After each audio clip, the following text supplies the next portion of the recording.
Hello, Hillary. Hello, Bobby. I didn't know, because we had planned this before and we were just talking. I thought, because last year was just weird because I was like sick. I had RSV. You ever had RSV? I don't think so. I thought only babies got that. Yeah, worried about my kids. Then I thought, am I a baby? You know, do I still have?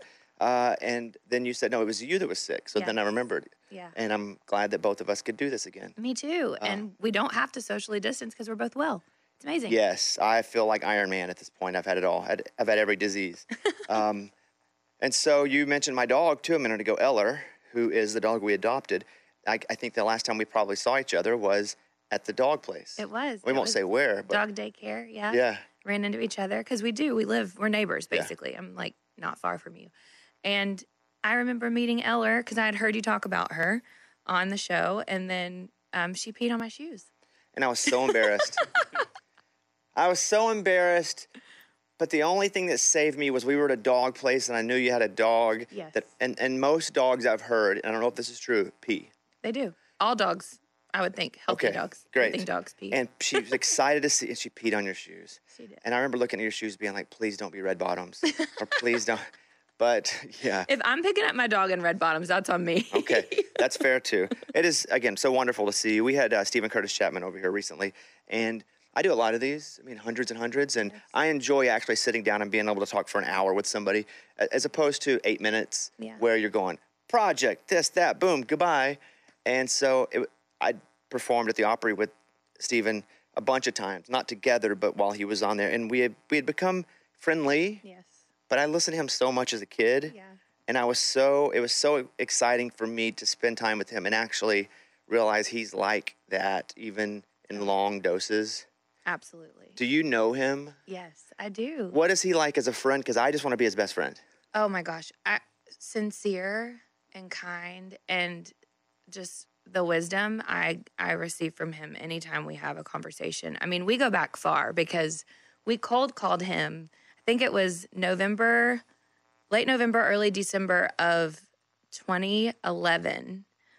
And we were getting married, Chris and I. And we were like, do we want to just play music in our ceremony? And we kind of eloped. We did a little bit of a modified elopement because we were originally going to be married in April of 12, and then we ended up pushing it to January of 12. And so we called him and just said, hey, would you and your wife, Mary Beth, want to fly up to upstate New York and sing at our wedding? It wasn't even here. You didn't get to drive down the road. Yeah. Huh. It was in upstate New York, right outside of Albany. And he said yes. And he and Mary Beth made kind of a little getaway out of it. And we spent time together over that wedding weekend and then just became such good friends. And then we actually, got to hang with he and his family and their musical family and just so much in common that way. And then not long after that, I made the record with my family with Ricky Skaggs producing, and Stephen sang on it. And so we've just kind of continued to be friends. Mary Beth actually just texted me a week and a half ago about getting together for dinner. And we just are such supporters in what they're doing with Show Hope and their organization. They do, grants. I'm sure he talked about it, grants for families that are looking to adopt. And just a lot of alignment of heart. And he's just so family forward. And I love that about them. I also loved that he was honest about a story where he was like, I was a huge country music fan. Yeah. He didn't really manipulate his story to fit his exact brand. His brand is what his story allowed him to kind of pivot into. Yes. And still a fan of country music, but he's like, I felt the need and the calling to sing for Jesus. Yes. And a lot of times, as you know, we have to build narratives so it's easy for people that are consuming us to remember. And he didn't do that, and I was so grateful for him to tell the story like that. Yes. And there have been a few Christian artists that have come in, because I grew up at church, a Baptist church, Mountain Pine Baptist, and we weren't even that hardcore. Like, we could dance. That is that's not the Baptist church I grew up in. Yeah, that's awesome. In Arkansas, we had a Baptist church, and we could dance. And I went to church a lot for safety. We had a bit of food insecurity how I grew up, and there was always food on Sundays. There was always Wednesday night somewhere to go. Yes. And so, like, Chris Tomlin is another example. Yeah. Who, I love that dude. Yes. And I asked him if there was pressure, and this is going to lead to the question I'm asking you. I asked him if there was pressure because, and my wife, she's not super into the industry, or she's not in it at all, but she doesn't really care that much. She was like, Chris Tomlin, we sang all his hymns at church. And I was like, well, we just sang Rock of Ages, basically. Yeah. You know, all of ours were hymns. Yes.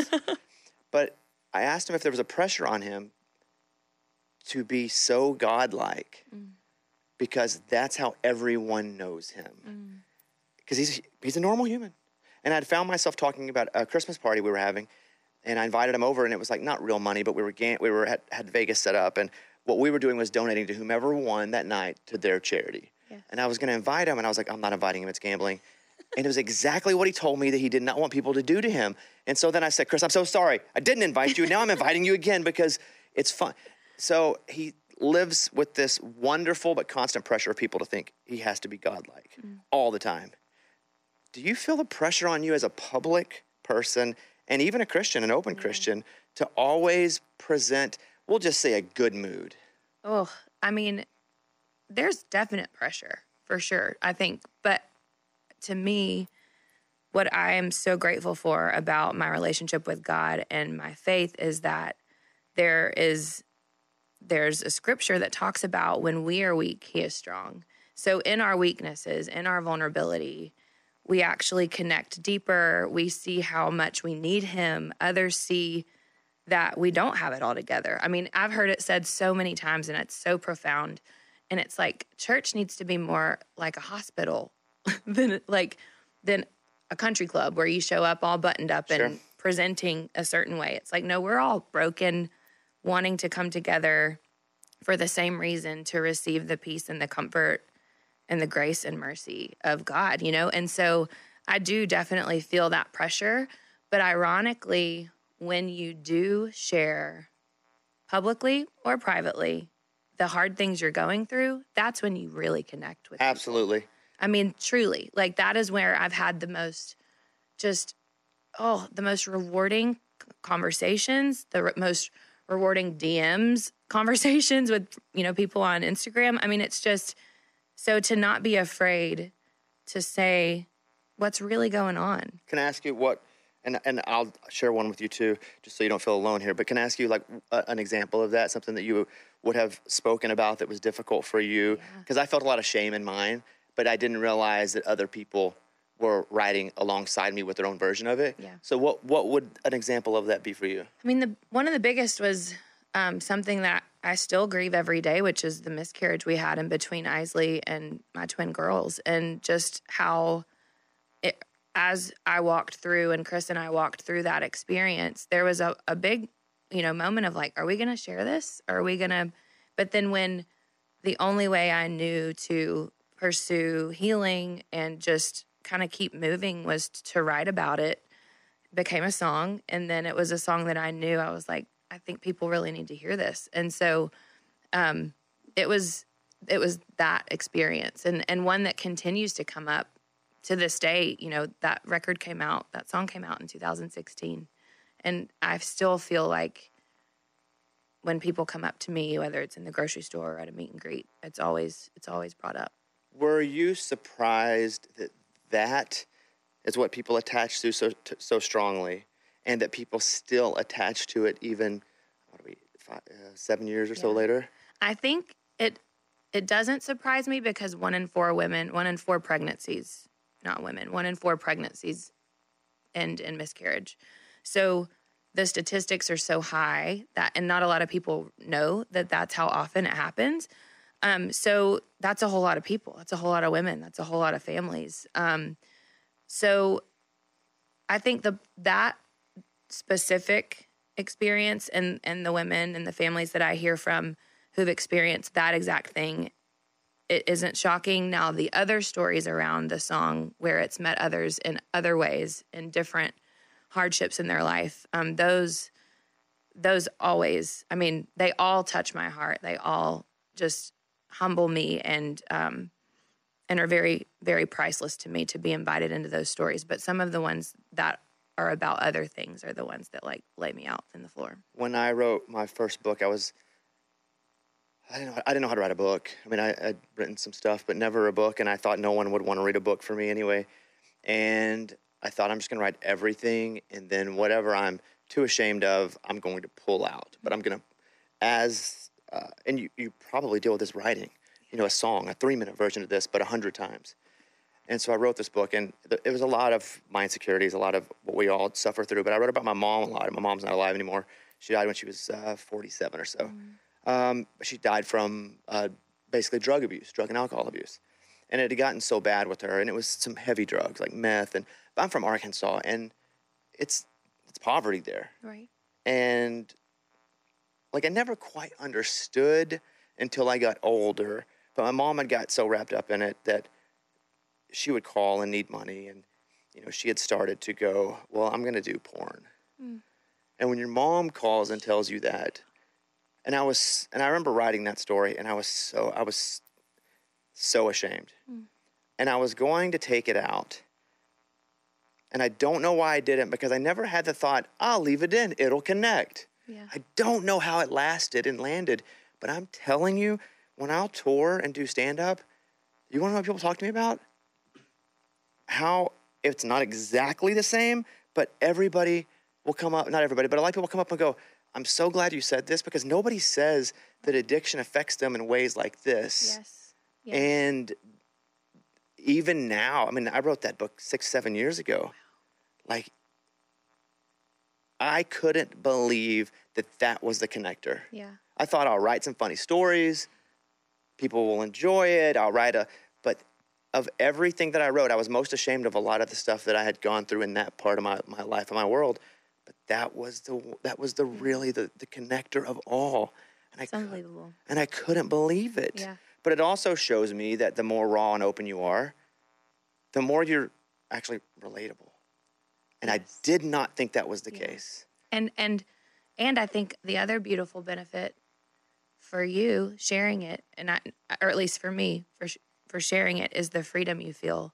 Because there was something in me with my story, like if I had withheld that information, I would have really felt like I was moving through my life in not the most honest way that I could, and that I would be numbing some part of myself. And that just didn't feel authentic. And so as scary as it was, I felt free.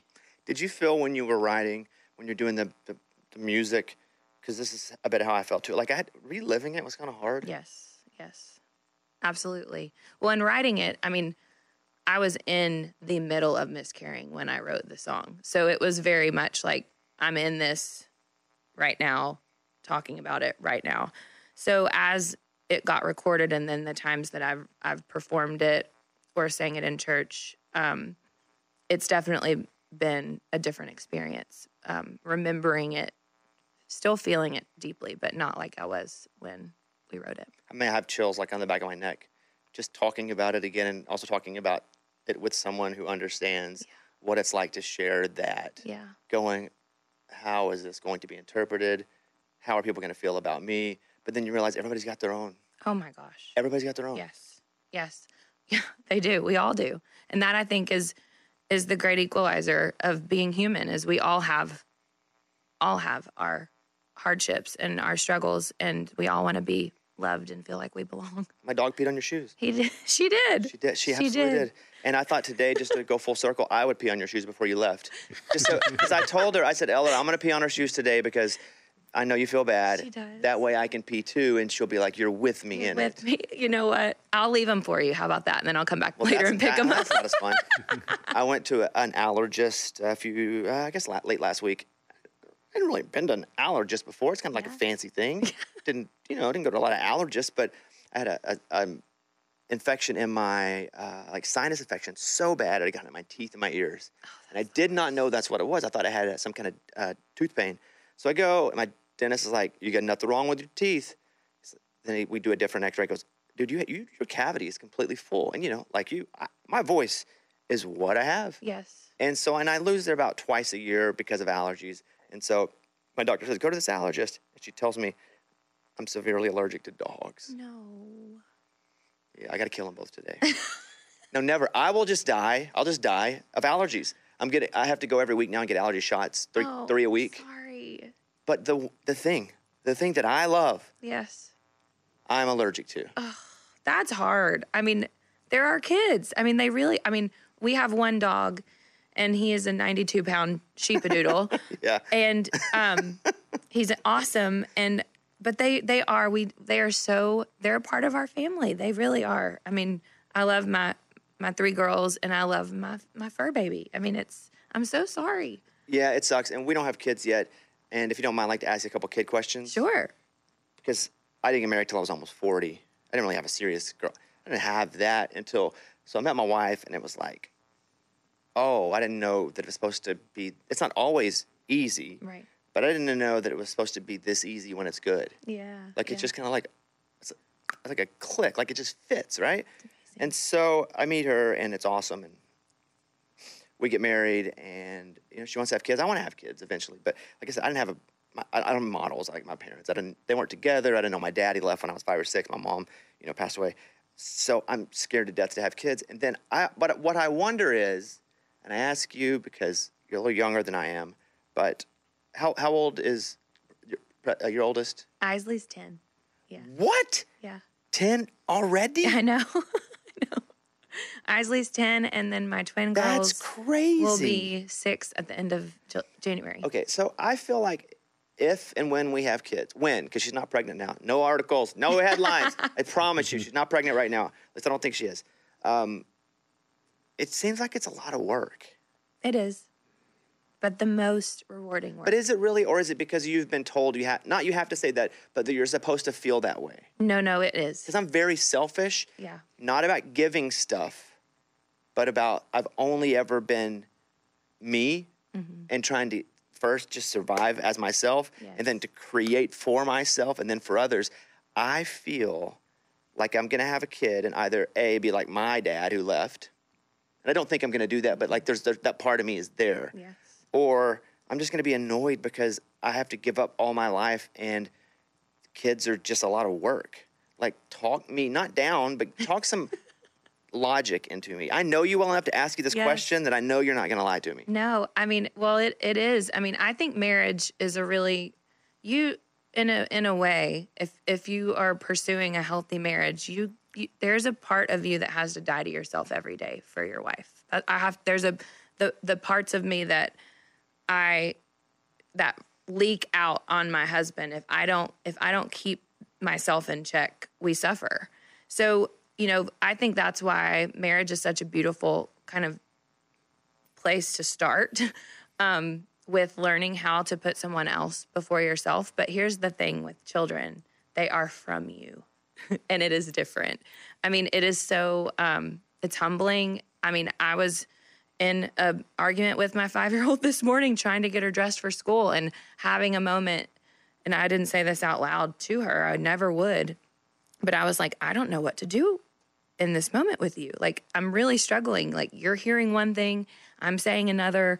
You're just totally tuning me out eventually. And it's frustrating. But, oh my gosh, it is the most unbelievable gift. And I was just talking to my sister-in-law. She's visiting with her husband and my niece. And we were just having this conversation of how much more as you become a parent, every day is not just a combination of putting yourself, like trying to be as selfless as possible, taking care of yourself, but also doing the work to be the best parent, to show up for your child. But it's also a continual surrender of control, because there are certain things that you can control, like, when you feed them. Now, if they eat it all, like there's all these different things that you can control, but then there's a whole lot that you just have to let go. And that is not to bring this back, but it is the compass of my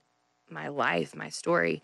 Without my faith, I would be the worst mother and wife, because I would need to just grasp everything.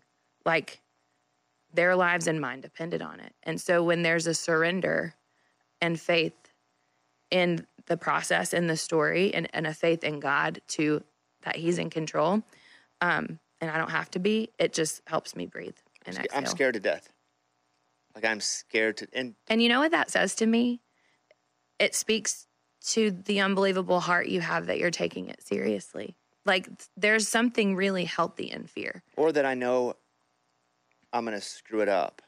That's what I tell my wife. I was like, I'm afraid I'm going to mess this up so bad. Like, why? I struggle being a good husband at times because I'm just gone, or I'm not, we've been married 2 years, been together for 4 or so, whatever it is. Like, that to me was hard because I've never had somebody that I cared as much about that I would actually let it affect me to where it was bothersome that they weren't feeling good.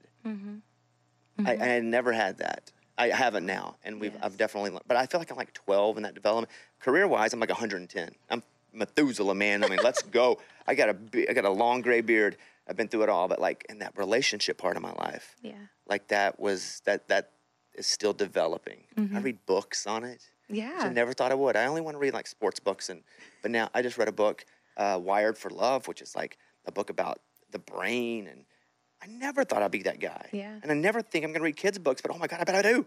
And you write them. Oh, I do. I did write a kid's book. I did write a children's book, yes.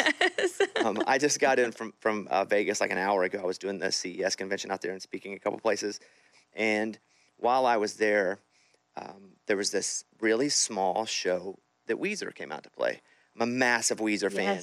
I did not know until I got there that was happening. And I'm right at the stage.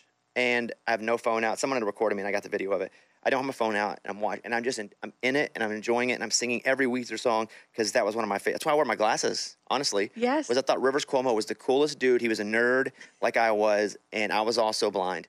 And so I'm watching Weezer, and I'm being a fan. I rarely get to be a fan just because of the industry that we're in. When is the last time you got to be a real fan of something in the arts? It doesn't have to be music. But where you went and you just got to go, I'm not Hillary from Lady A. I'm not Hillary, the singer. I'm just here to enjoy this. Yes. The first thing that pops up in my mind when you ask me that question. So we started our tour, the Request Line tour, in April of last year. We did 2 nights at the Ryman, which was such a sweet and daunting, scary, and also really rewarding way to start the tour. But we played a Friday and a Saturday night. And then on Sunday night, a friend of mine who's a Christian artist named Brandon Lake played the Ryman. And I was at the Ryman 3 nights in a row. And that night, there was something about the timing of it, I think, after giving so much of myself to these 2 shows in our hometown, in this iconic venue, getting to go and sit and just experience something that was so inspirational and so beautiful, with music that I love and I sing in my car all the time.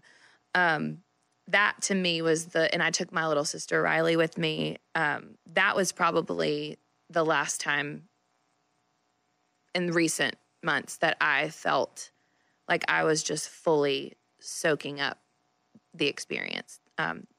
So that would be. Do you feel like people, or were you able to separate yourself from people pointing and staring? Yeah, I don't know.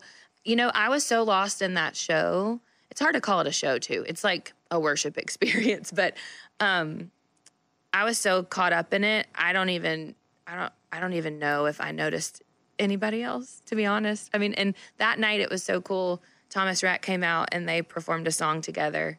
It's a song called Talking to Jesus, and it's this really beautiful story song about prayer and family that pray for you. And it was awesome. It was so much fun. But if they were looking, I didn't care. I mean, that's how free I felt. It was awesome. like I didn't have my phone wasn't out. It was just free. Kind of like you explained, and listening to Weezer. I was watching myself sing along to the song with no phone in my hand, and I was like, man, I wish I could be that guy more. Yes. It's my fault I'm not. Yeah, I feel that. Yeah, it's my fault I'm not. Yeah. Sometimes it's a little harder. It's hard to go eat and people record us eating. My wife hates it especially. Yes. Like that. But I shouldn't let that sour me to allow myself to have like great experiences. Mm-hmm. And I saw me, and I posted on my Instagram because I'm just like, rare me, no phone, and someone recorded me, and it was awesome. Yeah. And I almost didn't recognize that version of me to just be in that moment. Another thing that's kind of odd about Nashville is we rarely get to see our friends do their thing that they are celebrated for professionally, because I'm gone on a lot of weekends. Right. And also, so are my friends. And if they are here, they're rarely here. You guys are rarely here. Right. And so Brett Eldridge is one of my top 3 best friends in the whole world. And my wife and Brett and myself, we probably hang out 2 to 3 times a week. Like, we're that close, right? Yes. But she didn't know. She knew he was a singer. She had never seen him sing. And we go to his Christmas show last year. And she's like, I'm nervous. I'm like, why? She goes, because if this is cringy, I got to tell him. Yeah. She goes, I've never seen him sing. And Brett is a very, is very shy, very much a mental health advocate, and deals with anxiety, as do I. I think that's kind of why we bonded at first. But he comes out and he starts singing, and I look over and she's like crying. Because here's this person that we know that's doing the thing they were meant to do. And she's getting emotional. I said, I guess that's not cringy, huh? She's like, no, it's not cringy at all. Yeah. Not being able to see our friends do their things and then to see them, sometimes I'm kind of reawakened to it. What about your friends that are so good at music and you finally get to see them again, if it's an award show? Or Ashley McBride would be another one that whenever I see her live, that I'm always like, oh my God, I forgot how good she was. Yes. Yeah, who for you is like that? Oh my goodness. I mean, I'm trying to think. I mean, anytime watching, I'm trying to think of the CMAs this year. There are so many great performances. I mean, we presented right after the Warren Treaty performed. Oh, yeah. And I was standing backstage Yeah. with Gary, the Golden Bachelor, and we were about to walk out, and we presented Jelly Roll with his award, which was what an epic moment. We were so honored to be there. But listening to them and just the pure talent, gifting, anointing that they have, singing together and as them, individuals, that you do get reminded when you hear them in the room live. That's why I think it's a real huge part of my year this year to have more creative input than output. Like, I want to experience more live music or even just all kinds of arts. Theater, my little girl, Isley, loves the theater. She's actually in a production this weekend. Her first one with this theater company she's in. But wanting to have, like, as you're talking, I'm like, I want to give myself the opportunity to experience those moments more. Because I know I go in and I'm a different creative and a better creative because of it. Not only is it good for you inside, it's also good for you for what you're producing. Yes, like yeah. One and, as you shared that story, I was thinking about how much it must have meant to Brett for someone who doesn't really know him in that space, but knows him who he is off stage in a genuine and authentic way, to then have a newer friend who is now experiencing him in this way. The opposite way most people get to know him. Yes, and It is the most I could cry thinking about how seen and known in a deeper way that must have felt for him. Because those times that's happened in my life, I'm like, oh my gosh, you know the real me.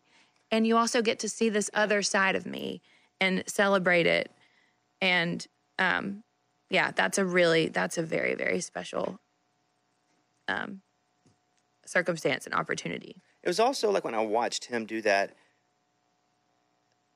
you're just reminded, and I told him, I was like, man, that's what you were meant to do. Not that it didn't take so many hours of work and getting better and performances, and because there's a lot of work that goes into being great. Yes. But that is what you are meant to do. What do you feel like you were meant to do? Definitely what I'm doing. I mean, being in music, there's other things that I'm really, really passionate about as well. I mean, growing up in a musical home, it's funny you asked that question. I might actually backtrack for a second. So growing up in a musical home, both my parents moved here from their hometowns to pursue it. It was almost like, this is what you do. Like, this is what we do. This is how I learned to really kind of fit into my family. And I had the gift, like I was born with the gift to sing. So it was what I did. I ended up growing into loving it. I mean, for a few years before I hit high school, I was all about animals and I wanted to be a veterinarian and all these things. But so music for sure, creative arts for sure. But the things that are really igniting my passion and my excitement now have a lot to do with how the creative arts and mental health and self-awareness and taking care of ourselves to be better for each other and our children, how those come together. So I'm kind of reading, I'm in student mode. Like I'm reading a whole lot about. I feel like I am too now. Yeah, which the happiest people I know in my life have the heart and posture of a student. My husband is a great example. I mean, he just got his master's degree over the last 2.5 years in practical theology, and watching him struggle, wrestle, but succeed and thrive was inspiring. And so it's a long answer to your question, but I really feel like digging into more of pursuing healing, really, because I do think it's possible. I think that there is healing and goodness that can happen as hard as this life can be. For the first time, I feel like I'm not just the guy that my identity was always the guy that's supposed to be funny, but wherever it is, on the radio, on stage, TV, but whatever, that was just who I was first, and everything else was secondary. And again, I think I'm kind of late to this party of, you mentioned healing. I now feel like that's not the most important part of who I am, just now. Mm-hmm. One, I would imagine kids probably affects that as well. But when did that start to happen for you? Because I feel like you're so much more mature than I am. No, gosh, no. Lights. Thank you, that's kind, but it's not true. I would say kids for sure. But then also, I've been working on a music career since I was 16, like professionally, since I was 16. Met Charles and Dave when I was 20. So I'm almost 38.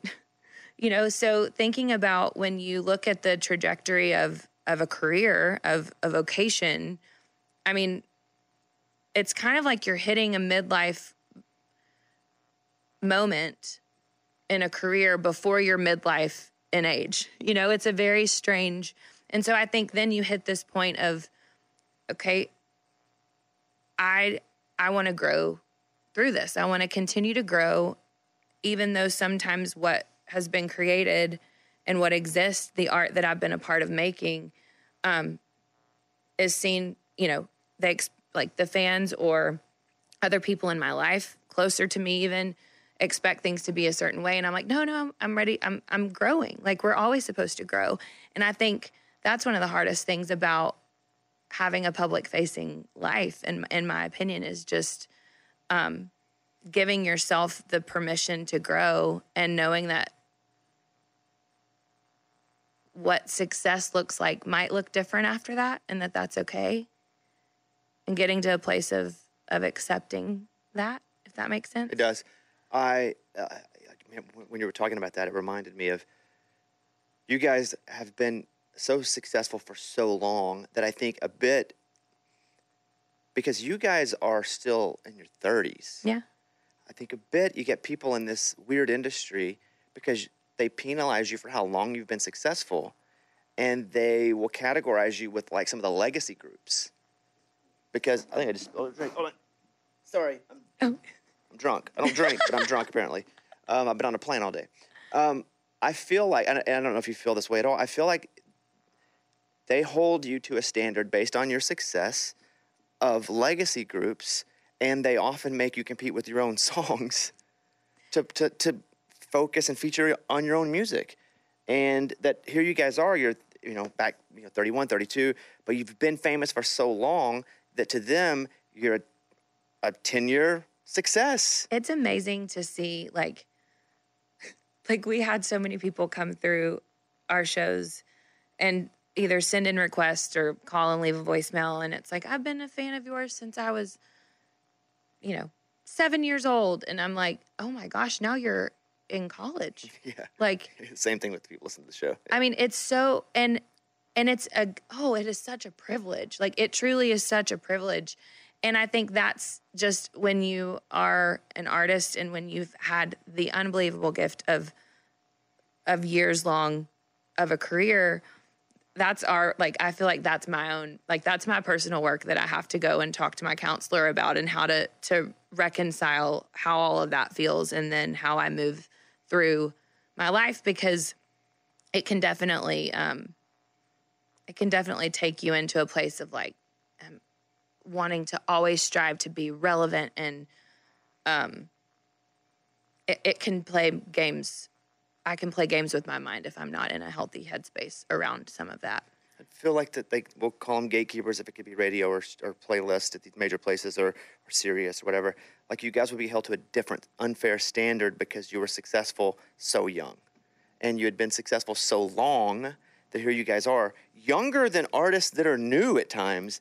And again, they're treating you like legacy acts where, we're going to play a couple of the other older hits instead of even giving your new song a chance. Yeah. And that always bothered me for you guys. Oh, thank because you would have artists that were up for New Artist of the Year. And you guys are like 4 years younger than they are.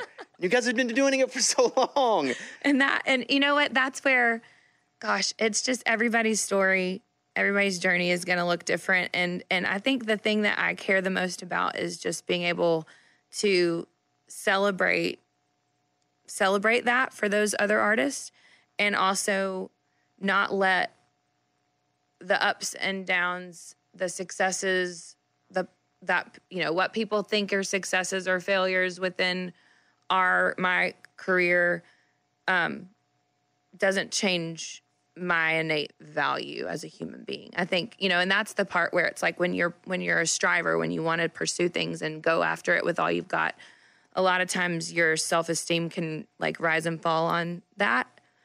And again, that's my work to make sure that it doesn't, that I wake up every day and go, no, just being me, just being Hill. Good for you. And every day is not that, it is hard. Sometimes multiple times a day. But back to kids, they keep me in check because they don't give a flying hoot what I do. Because you're mom? Because I'm mom. And they're hungry. Or they want me to come play. Or they need me to, help them take a bath. Or, it's just, it definitely brings things back into view, perspective. I find that most of my creative friends that I'm friends with, we all bond over neurosis, like heavy neurosis. Me, Brett, I don't know if you know Ben Rector. Like, yes. we are together all the time, and we're all like, for different reasons, we're all extremely neurosis, quirky, hopefully lovable gentlemen. And the one thing that we have in common is we eyeball ticket sales on the day of to see if people still like us. Mm-hmm. And we all wish we didn't. Mm-hmm. Because we will, we're announced, if I'm going to announce a 15 theater tour, I'm going to go do stand-up. Yes. I will, at 10:05, I'm clicking, looking, and if they're not selling, I'm like, oh my God, it's over. People don't like me. They're not coming. Wow. They're not. Do you or did you ever do that? No. Really?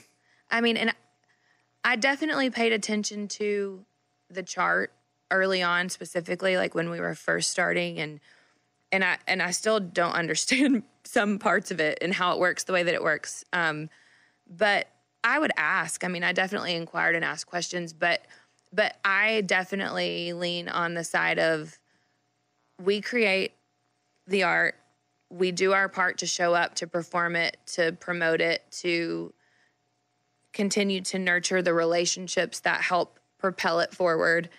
And then ultimately, you gotta let it fly. Kind of, it's gotta fly the nest and then see where it goes. That's just been more of my personality. Now I know, my bandmates probably would answer that question very differently, which is probably why all of the ways that we're different make what we do so fun, so great.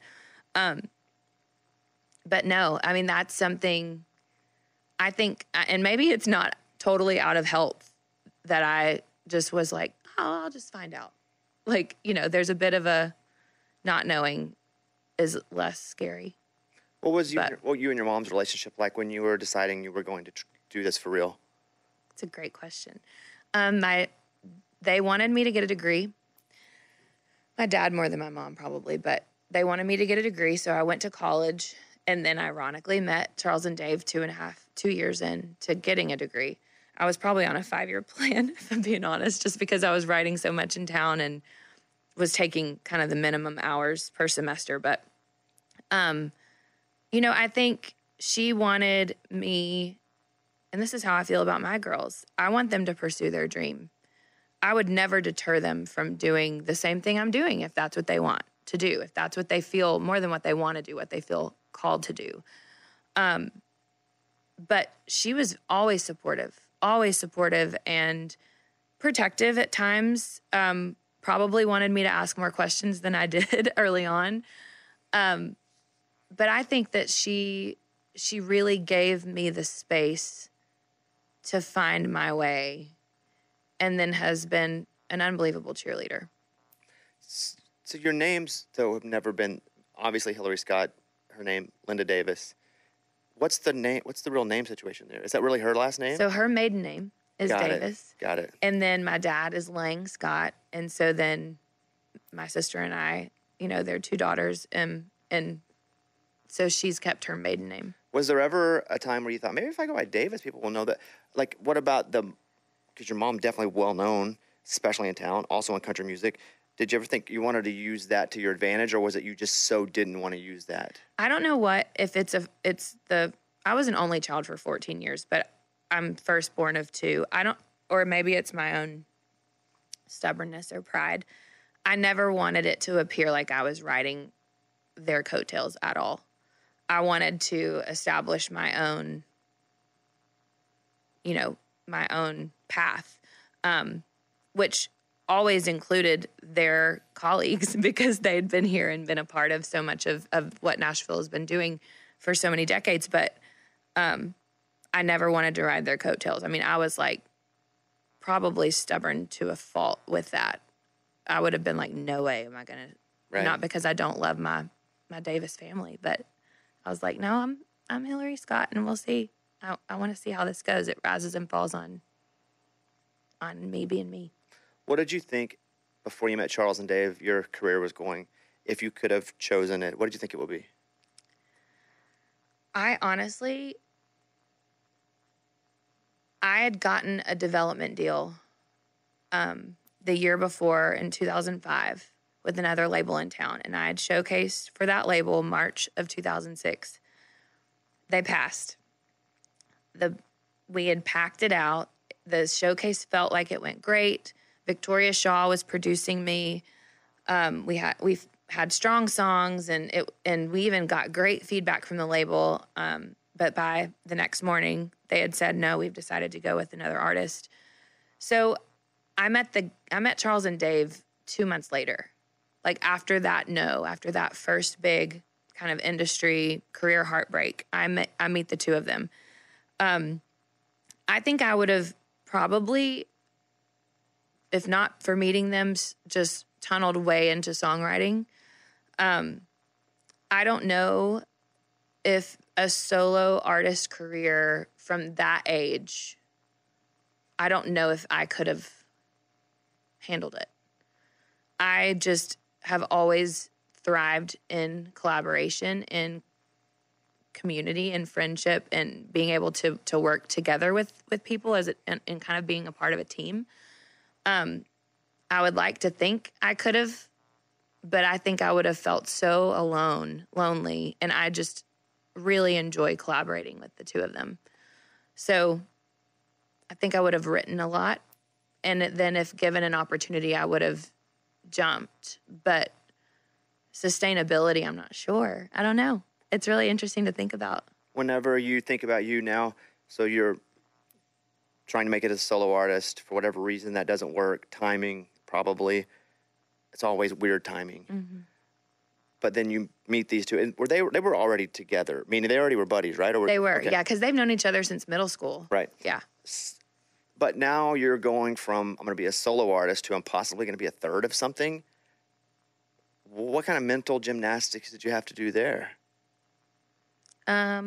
Meaning like sharing it? Yeah, because it's you. On stage, it's you when you're the solo artist. I don't think I really thought about it. It was what we're doing is so creatively invigorating and fun, and this feels so natural. Even though it's new, even though we communicate totally different and we're figuring out how to become friends while we start a band and start a business. It was fun, and it felt right. Not easy, you know. I think being naive and young, I was so young. I didn't know any different, you know, and I just knew what I'm doing, these songs, this friendship that's growing just feels like where I want to be. Whenever you guys start to become a unit, even if you haven't taken it out yet, was it going to be, we are going to be us three, we're going to have a name, nobody's name's on it. Was that always the plan, or was it, you know, okay, we'll write the songs you sing? Like, was that always it? We're going to be a trio. Let's go. So it happened so organically because I met Charles. He mentioned Dave, that they had just moved up, Dave from Atlanta, Charles from North Carolina, to start writing songs. We start writing. The first song we ever wrote is a song called All We'd Ever Need. That was not originally a duet. And if they would say that, like Charles and I think had spoken to Dave to say, hey, this artist, Hillary, she has some traction. She just had a development deal, but it fell through. She's got great songs. Maybe we can write for her. Because they were kind of in that headspace of, we want to write songs. We'd love to get cuts. Charles was doing some shows on his own, I think, opening up for his brother Josh here and there. But I think they came into it thinking, we'll write and maybe we'll write songs for her. Well, then we wrote All We'd Ever Need, and I was like, this is a duet. Like, you've got to sing the second verse. And so then when that happened and then the harmonies came in, that was how it just kind of continued to evolve into a trio. The first showcase you guys did, do you remember it? Yes. How'd that go? Awkward. Oh, it was so awkward. Being on stage, I mean, I had done family Christmas show at Opryland for 3 years. Like, I had done Christmas songs, but actually performing, like, with a band, original material was so foreign and new to me. So being able to learn how to, you know, interact with Charles and Dave on stage, it was 3rd and Lindsley, and it was before they renovated, and the stage was literally about the size of this space right here. It was so tiny. So Charles is 6'6", I'm 5'9", Dave's 6'1". It was a whole lot of like almost decking each other, you know, with arm moves. So it was awkward, but it was fun. It was exciting. And how did it go? It went good. I mean, I want to say Josh Kelley, Charles's brother, had us open for him. And then we kind of got a standing gig like every few weeks at 3rd and Lindsley.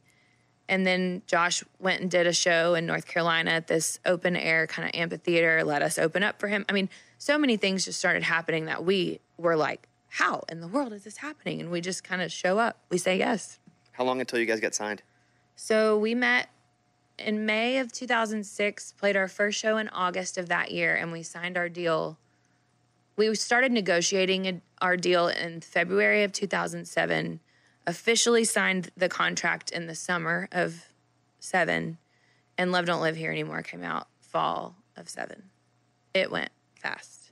When I was considering moving here, there's no way you'll remember this, so don't act like you do, because you won't remember it.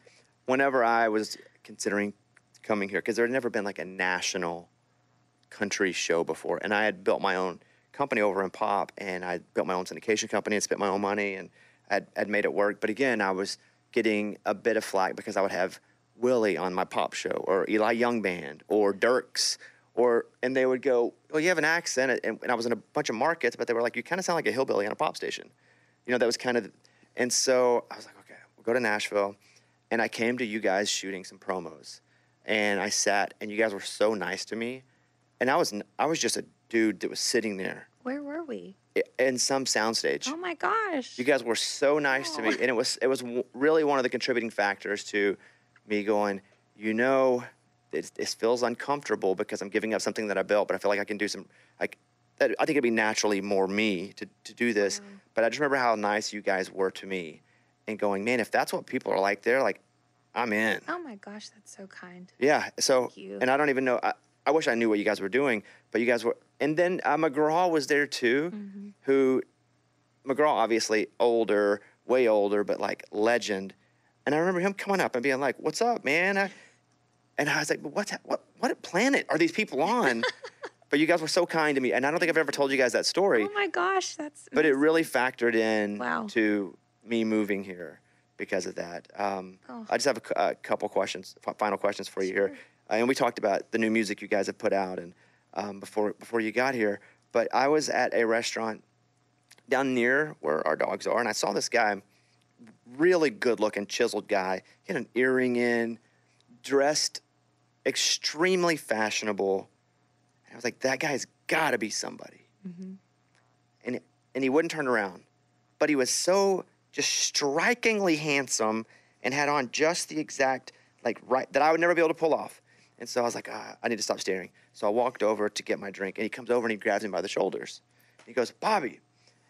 And is one of the guys from For King and Country. Yes. Yes. And who I really like. And we have our own text thread, the Bone family. Yes, you know? the small bones. Yeah, Yep. yes. And so, but are you have something coming? Yes. Their movie is happening. That's right. And did you do something with them? I did. Okay, so was it Joel or Luke? Joel. Yeah. So yes, they asked me. So we collaborated on a song. I featured on a song called "For God Is With Us" on their last record, and had so much fun. We had kind of reached out to each other over the years since my Christian project in 2016 about doing things together. It just never worked out. They send me the song that I already knew because I was such a fan. So I sing on that song with them. Well, then a couple months later, I get a call and they're like, so we're shooting this movie. We've written the story of how our family migrated here from Australia. Crazy story, by the way. Is unbelievable. Right. Unbelievable. And we need someone, Hillary, dear Hillary, is what Joel always says, to sing and play the role of the worship leader in the church that we started going to when we moved to Nashville. So I am Luann. Luann Meese is my character's name. It's such a small role, but such an incredible opportunity to kind of dip my toe. Oh my gosh. I had so much fun. Again, it's just being a part of a team, being a part of a cast. I am definitely still so much more comfortable singing than speaking on camera, but it was a great experience. And I got to screen the movie a couple months ago. Comes out April 26th. It is an unbelievable film, just about the resilience of family and how they just dug in and went through just such highs, such lows, but stayed together. And their mother, I mean, who is the true Miss Helen, she's the unsung hero. I mean, that's who the whole film is really honoring and about. And I highly encourage everyone to see it because it's powerful. Parallel as well. Their sister was famous. Yes. And they were like, we are not our brother sister. They weren't saying we're not, but that was not their thing. Right. They wanted to go and see if they had what it took and they're awesome. They are. Like they are. It's next level. They bring the bells and whistles of any pop show you can ever imagine. They bring to their shows, and the music is so dynamic, and the producers that they work with, like sonically, it's just so interesting, and they're amazing. They're such incredible people, friends, and I'm very, very grateful for the Small Bones. Watching them perform, because I knew them before I saw them perform. It was like, I don't know those aliens performing on stage because those aliens rock. Yes. It was crazy to watch how good they were. Final question. What do you hope people say behind your back? I would say my hope is that I hope that people would say that I'm kind. I'm definitely, I have my moments where anxiety or stress or something that I'm preoccupied with gets the best of me, but that I'm kind, and that I think my own personal prayers for growth over these last few years is just to be kind no matter what, and to grow in wisdom. So I think that would be the other hope as I get older, continue to get older, is that something I said mattered to them. Is that kind of, we'll just use the word mantra, it's easiest for everybody. Is that kind of it, to be kind? Is that, mine is don't complain. Oh, that's good. Like, I really try not to complain, because it does me no good. It does no one else any good either. So I try not to complain. Mm-hmm. Is yours to constantly try to, but it's hard, by the way. I don't do a good job of all the time. Me either. Because I complain like crazy. Me too. But is that what it is for you, to just try to be kind because you don't know what everybody or anybody else is kind of going through? Yeah, to be kind, and also, and know that, like, that doesn't, it doesn't always come easy, dependent on the person, dependent on where you are in your life, but that it's always the better choice. I always go to bed at night with more peace in my heart. And, one thing I've been saying to my girls a lot lately when we're talking about sharing or, working through things with friends, it's like, and this isn't in a you pursue perfectionism kind of way, but it's like, go make a choice, go do something that you think would make God smile. That's what I want them. I want that motivation to be for them. That's my prayer for them, is like, hey, let's go make people smile, but let's make God smile with the way that you're treating your friends, taking care of yourself, and experiencing life. As we mentioned earlier, Love You Back, a love song. You guys follow both Lady A and Hillary Scott, L.A., which seems like Los Angeles, but I know it's Lady A. I do. But every time I see it, I think it's like Hillary Scott, Los Angeles.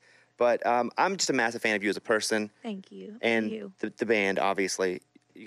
But I have such a different relationship. Like, Dave is the reason that I even went to Onsite and, like, had a lot of, like, I was going through some stuff. But I have a different relationship with all of you guys, so distinctly and different. Yes. And then all together as well. And you're all, like, it's awesome. Thank you. Yeah, it's awesome. Thank like, you. I've wanted to punch Charles in the face a few times. Yeah. And him, me. But that even makes us better friends. That's right. It's real. Yeah, and Dave has been, like, right in my ear in times where I've been like, hey, man, like, that guy is solid. He is. So I'm a big fan of you, big fan of the group. Thank you for coming in and spending the time. Thank you. And you guys, you're done with the tour, though, right, for now? We are. Okay. Mm-hmm. Will you do a tour where you take no requests and only do songs that people have never heard of? Because that would be opposite if it were the other way. You know what? That would be creatively really exciting for me, and possibly very boring for the fans. We'll see. Only deep cuts, but not even your deep cuts. Yes. Deep cuts from your favorite artists. Other artists. Yes. That would be hilarious. All right. Oh, my gosh. Thank you, Hillary.